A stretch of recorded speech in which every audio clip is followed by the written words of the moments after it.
welcome. I am Tyler, and I get to shoot this video with my best friend, Rob, and we want to talk to you about lens techs for snow goggles. What does that even mean? This could mean a lot of different things, so we want to break it down. So, I mean, it could be a little bit complicated, obviously, but it's not really. It's going to be simple. But obviously, you're into goggles, or you want to learn more about goggles and lens technology. So it can mean like lens shapes, it could mean lens like features, it could mean lens technologies, it can mean lens light transmission. So we're going to try and go over kind of most of the main things you might want to know about snow goggle lenses. And I think the first place to start is lens shape, right? Like that's the beginning of it. Let's go all the way back to like original goggle designs. You had what we still have now, which is the cylindrical design. Cylindrical means it curves this way across your face, but no curvature in the vertical plane. Yeah, like a big can. And what they used to do, and this kind of bleeds into another concept of lens tech, is they used to take a flat lens and they would just force it into the curvature of the goggle. Which would cause distortion. Absolutely. That is not something that they do any longer. Now they do pre-molded lenses, so you're getting the best optical clarity possible in a cylindrical design. Then next there is spherical, and spherical came after cylindrical. That was the next step in the evolution of lens shapes, and with a spherical lens you get curvature in the vertical and you get obviously curvature in the horizontal. These actually needed to be pre-molded originally, and so when they first came out, big boom in the industry and in lens techs and optical clarity for sure, because it more closely matches the curvature of your eye. So it matches the way the light comes through your eye very similarly, so much better optics. The goggle world goes crazy when spherical comes out. Yes, but then people really wanted cylindrical goggles because they look cool and they look retro, but everybody got used to the good optics, which is why brands started making pre-molded cylindrical lenses so you can get the cool 80s vibe, youthy look. I love it too. I mean, I'm not youthy, but I play one on TV. You're still cool. And Rad Dad, right? So now you get that. And then there was the next evolution, which Tyler's going to tell you about. Which is toric. So it's kind of the best of both worlds. So you do get, obviously, curvature this way. The other benefit, by the way, to curvature in the cylindrical lens is you're able to get a wider lens. Because the wider you go with a lens in a spherical lens, the more bulbousy it gets. It starts getting really big and intense. So they found a good middle ground with a toric lens. It has a comparable curvature and width in the horizontal, but also has some curvature in the vertical to give you the better optics and a cool looking lens still. This is my preferred lens shape. Toric. Toric. Toric's pretty rad. Yes, yeah, toric is great. Okay. So then after lens shape, what else could we mean by lens tech? I think something that kind of revolutionized goggles as far as lenses go was also when rimless goggles came out. Oakley, I believe, was the first one that I really remember, at least hitting it big with the rimless one, the Flight Deck, which really, I mean, here, still around. You got frame all around here. Yeah. You have no frame all around here. So aesthetically, it's a really cool look. It kind of looks futuristic and fun, but also optically, there's less stuff in your way. So you have better peripheral view, you have better kind of vision all around. So that was kind of a next step if you want, like, first you want to talk about what lens shape you want, then if you want a rimless or not, and then out comes the Smith IO. I don't know how many years ago, IO standing for Interchangeable I don't know. Basically, great question. Interchangeability became a much bigger thing. For years, you could always get a bonus lens or buy second lenses, or bonus lenses would come with goggles, but it was kind of like a process. It's a hassle. You'd have to take them apart, you'd have to kind of put them back together. Some of them were much easier than others, some of them were much harder than others, but this wave has come upon us of easy to interchange goggles where you can really, like, literally just pull the lens away. Yeah, and then you get a darker lens or a lighter lens, or if you scratch a lens or whatever, it's very easy to interchange your lenses. So interchangeability came out. Smith is still kind of up there with that. Anon has really introduced the magnetic technology, with now a lot of other companies use magnetic technology. My but favorite. Anon's kind of the king of the magnetic technology, which brainless. is just so easy to interchange. So next kind of evolution or next thing to think about is it important for you to have interchangeable lenses? If it is, are you okay with it being a little harder, or do you want it to be as easy as possible? So that's kind of like the next step in kind of what to think about as far as lens technologies go. Yeah, and there are many different interchangeable designs. Every brand kind of wants to innovate their own design. Like Zeal, for instance, they have their rail lock. The IO Mag, which is Smith's, and they use magnetic assistance, but with also some lock levers. And then Anon, obviously their M line is just all magnets, as well as the new 100% Norg.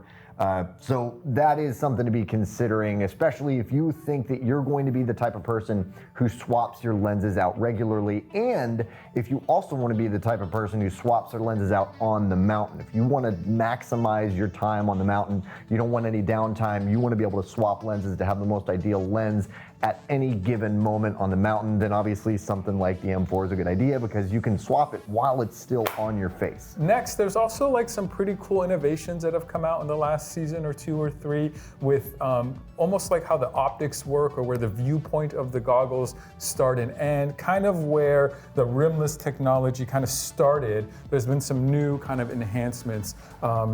I think the one that's kind of most popular, or like seen the most, or the most obvious maybe, is the Smith 4D. It's kind of like an infinity pool kind of concept. The lens just kind of keeps going, because mainly you're looking downhill and the bottom of that goggle can get in the way. So this just kind of keeps that curve going and gives you more downhill Peripheral peripheral. Yeah, so it's kind of cool.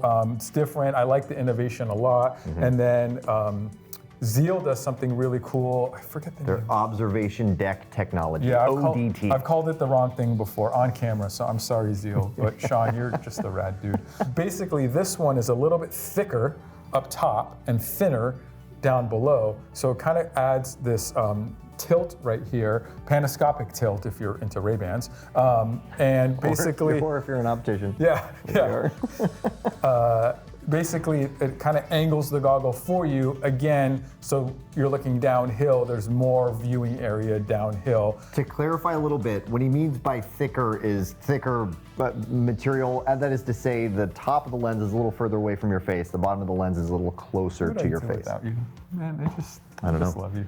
Okay, and then 100%, besides having maybe the most radically dopest, craziest, funnest goggle. These things are just, I can't. They're really fun. Yeah, they do something called the 3D plane, and it's kind of similar, right? It's kind of like that whole infinity concept, beyond rimless almost is maybe a way to think about it, with kind of how the whole thing works is so pretty cool. Yeah, in both ways, you're getting that 3D plane lends to the design where it kind of it wraps around the goggle edge on the top, but also where it kind of flares out in the bottom, kind of gives you something of a nose guard, but it's in the actual lens. The lens itself has, which is very unique.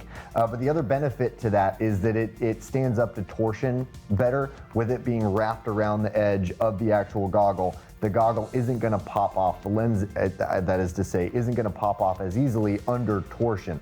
So that was another design intention.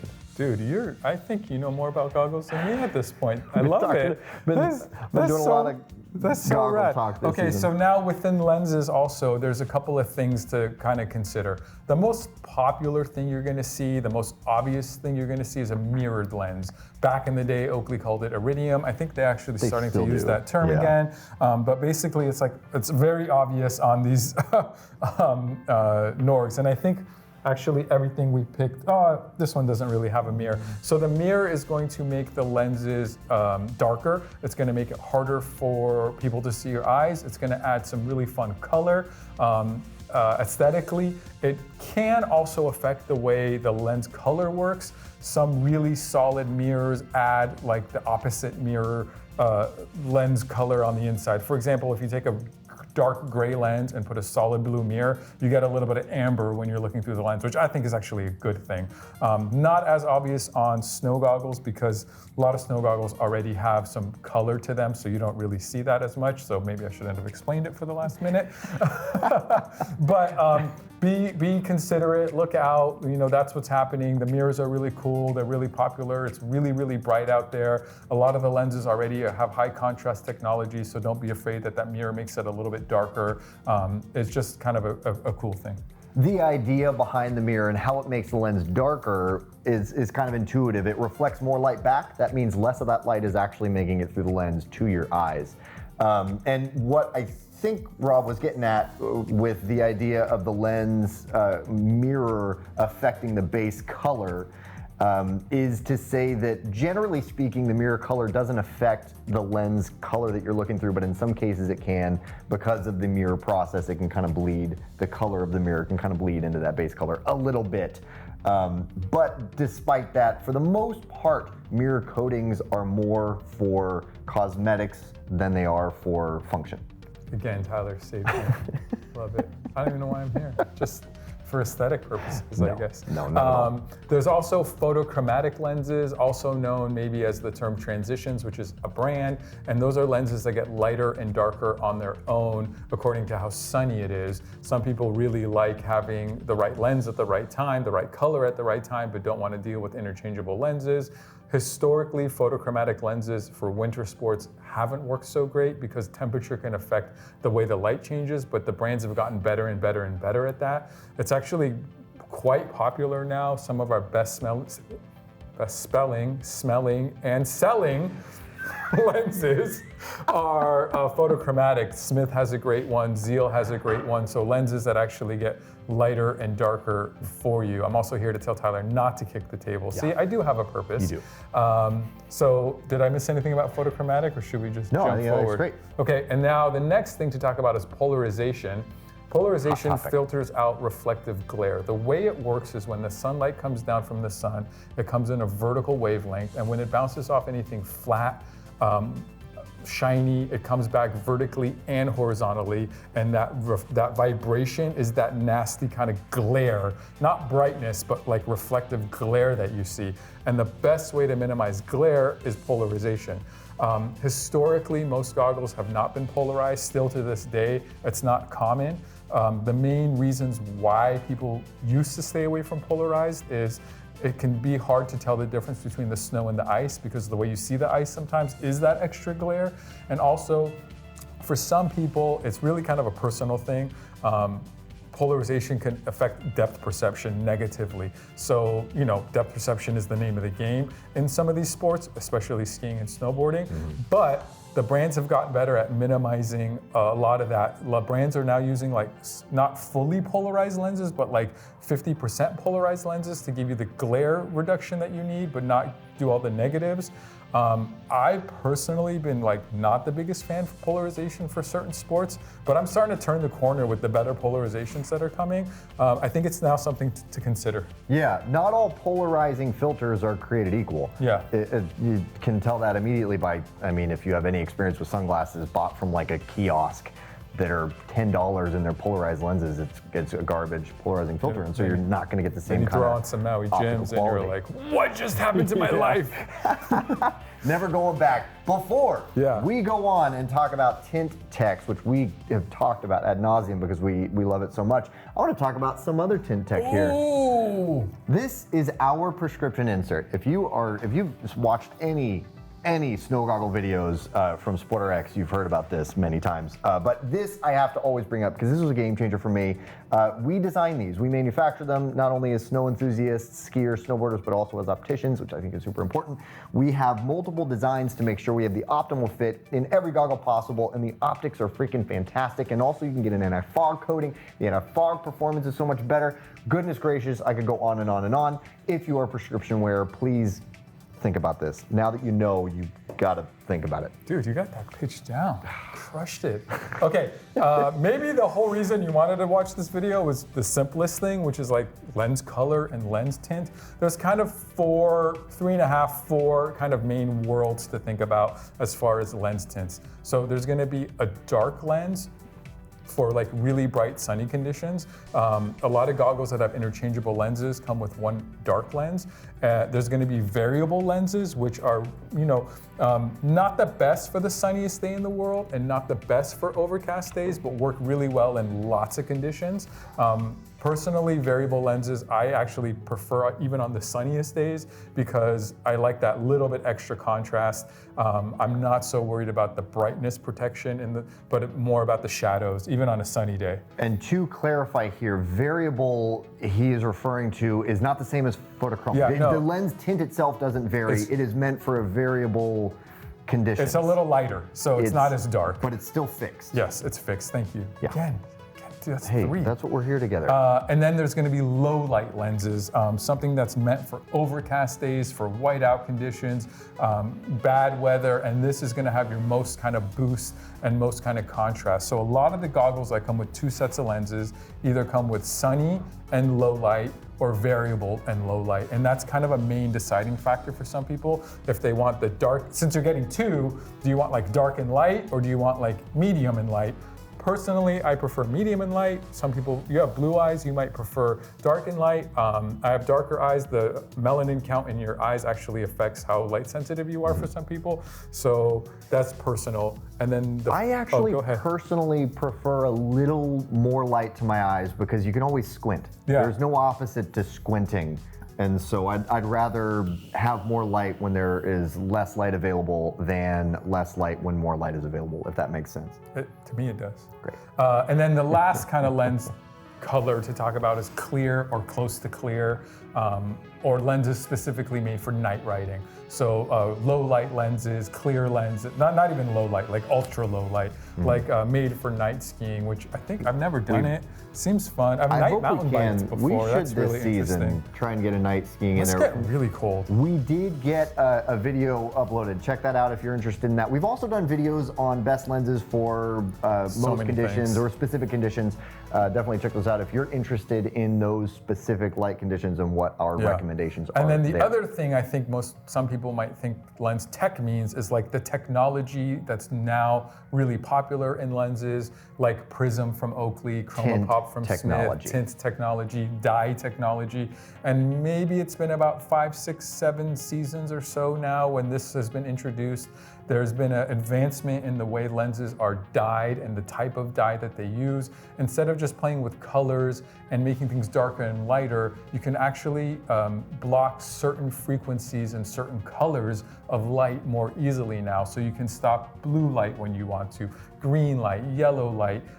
So it's depending on the formula the brand uses, for what specific use, you can actually affect the complete light spectrum to give you the most amount of contrast and the most amount of color enhancement and like saturation, and it's a game changer. If you're still rocking goggles from like 8, 9 years ago, when you put on the ChromaPops, the Prisms, the Perceives, that kind of world of lenses, the hyper lenses, it's even if they're darker than what you're used to, you get more contrast because of that new dye. It's at the beginning for me, I was like, these are way too dark for snowy days. And then it was like dumping and I'm wearing Prism Torch and I'm like, this is, and I could see everything. So it's almost miraculous. It almost feels like there's like a computer chip in the lens. It's new age.